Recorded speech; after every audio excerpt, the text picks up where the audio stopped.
Hello and welcome to this month's drawing tutorial. For the last couple of lessons we've been experimenting with different light sources, and so this week we're going to draw a picture of a man who is predominantly front lit. There are very few shadows on his face, but his features are very distinct. We'll also practice drawing some interesting background elements and clothing. So let's begin with a graph. Now this is a 3 by 4 inch frame that I built around the photo reference, and then I built a corresponding proportionate rectangle on my drawing paper. Take a piece of paper, mark down the exact length, and then fold that in half. Put a mark there at the halfway mark. From there, you can fold it in half again, mark that down, and fold it in half another time, mark that down. And now I have perfect divisions to make quarter marks, and I didn't have to do anything with a ruler. I'm going to do the same thing on my photo reference. Just make sure that you have the same number of marks from the reference material to the drawing paper. Because remember, the way that you use this little graph is by finding how those marks correspond to each other. So, you know, if you've watched me draw before, that you always start with the large shapes, and that I make this graph around the outside so that I can easily find the endpoints of those shapes. So I pick up a straight edge and I find exactly where the top of the head lies on the edge of the graph. Whoop! It intersects halfway between the top here and the A point, which means that I can translate that to my drawing paper, and I'll just put a little hash mark. Boop! Let's do the same thing for the bottom of the chin. Line up your ruler. It's slightly above the E, so I'll find that mark and boop, there it is. And work that way until you have points marked down for the top of the shoulders, the sides of the neck, and the external points of the face. Now when you have some points marked down, use some light sketchy line and just connect them. But these marks help you to place those large shapes quickly and accurately.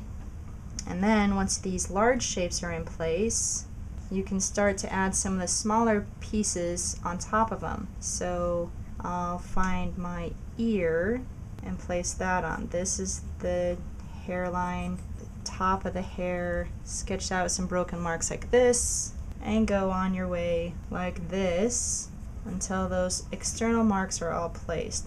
And once your head is correct, you can start to place the features on that head. So I'll use my guidelines again. Halfway between B and C is the eye guideline. The nose is right on the 2 in this case. Boop, boop, boop, bop. Bottom of the nose is a little bit under C. Mouth right above D. Bottom of the lip about there. And if you want, you can use an alternative method to place your features, which is to use a piece of scratch paper. Just mark down the eye's width and then measure everything else in terms of that eye width. So the eyes are 1 eye's width apart. There's the next eye. And down from the bottom of the eye, I get the top of the nostril. From that point down, 1 eye length comes up with the center of the mouth. From that point, 1 eye length down is the center of the chin. And then it's about 3/4 of an eye length to the bottom of the chin. So with those in mind, I can check myself. You just have to guess at the first eye width and then mark everything else in terms of that.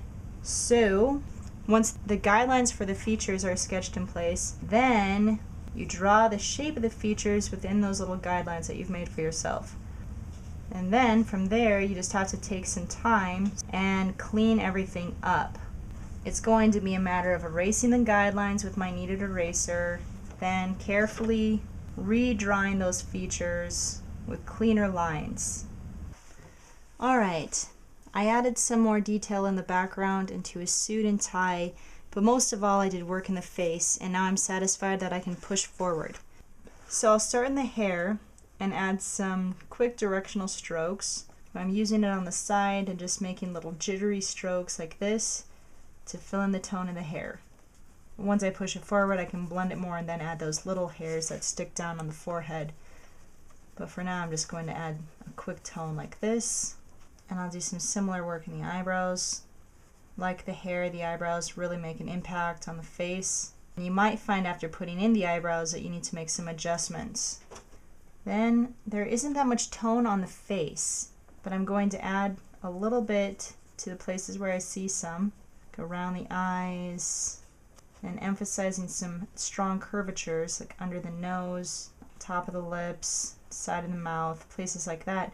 But remember, because of the lighting, he doesn't have that much on the face itself. So for the skin tone, I might just be able to put down something really light like this, with the understanding that most of that is going to get blended away with my chamois cloth. So then I'll go ahead and grab a chamois, find a clean spot, wrap around your finger, and then do some gentle blending like this, just to get some skin tone on his face. Even though there's not much, there should still be an indication of something, so he's not just paper white. I'll blend in the hair a bit, then use that stomp to lightly stroke in a little bit of tone in other places on the face.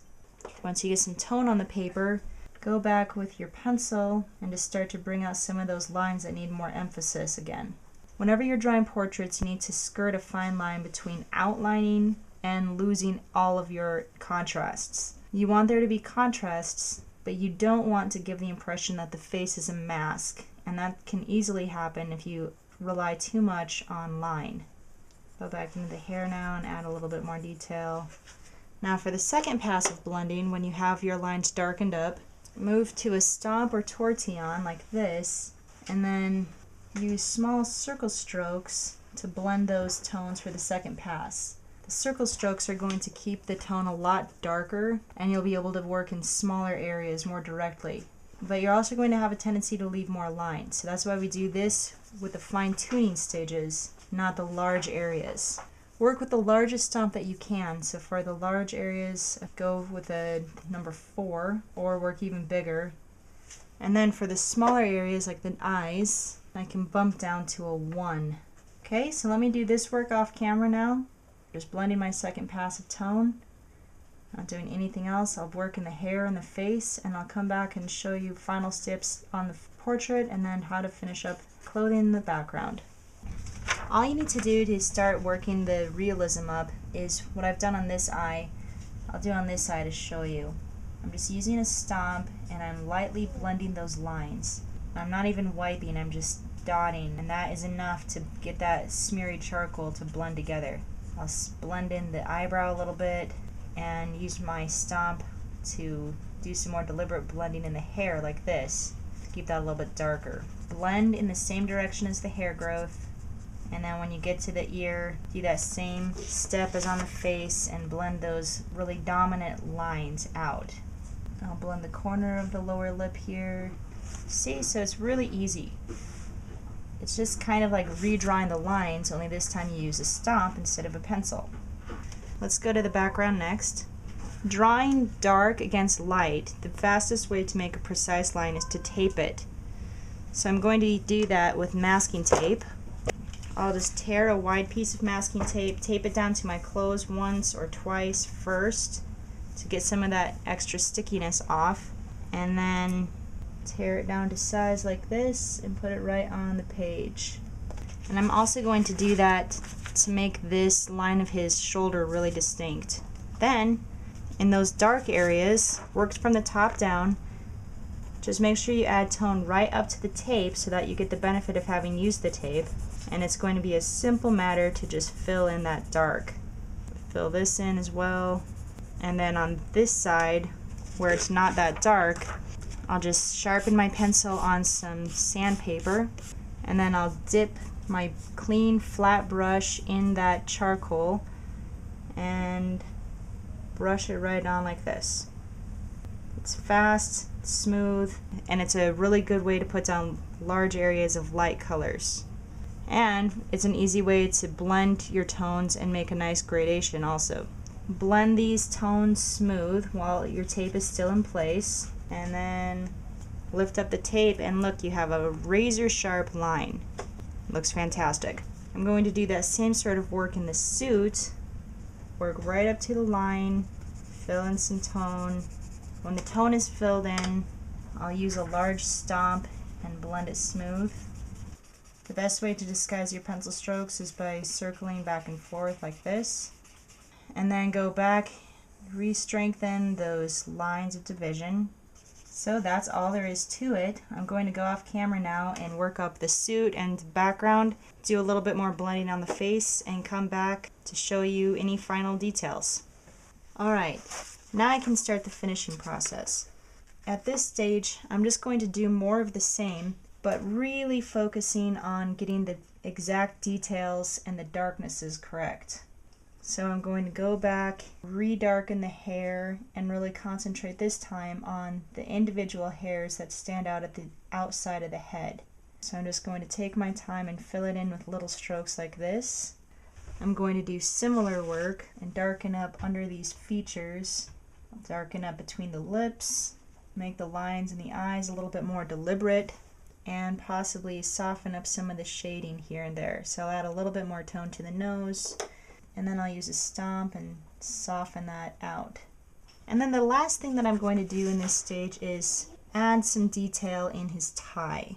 The tie pattern is black square with a tiny white dot in the center of each one. I could just skip on that dot, but if I want to keep it, the easiest way is going to be to indent that dot. So get something that is sharp enough to indent the paper in a precise line, but not so sharp that it's going to cut the paper. The indenting method works best on white paper, so I'm erasing the center dot out of each of those squares, and then I'll go back and I'll indent firmly with my tool. Then when I go over the top, that white dot remains. See that? Just like magic.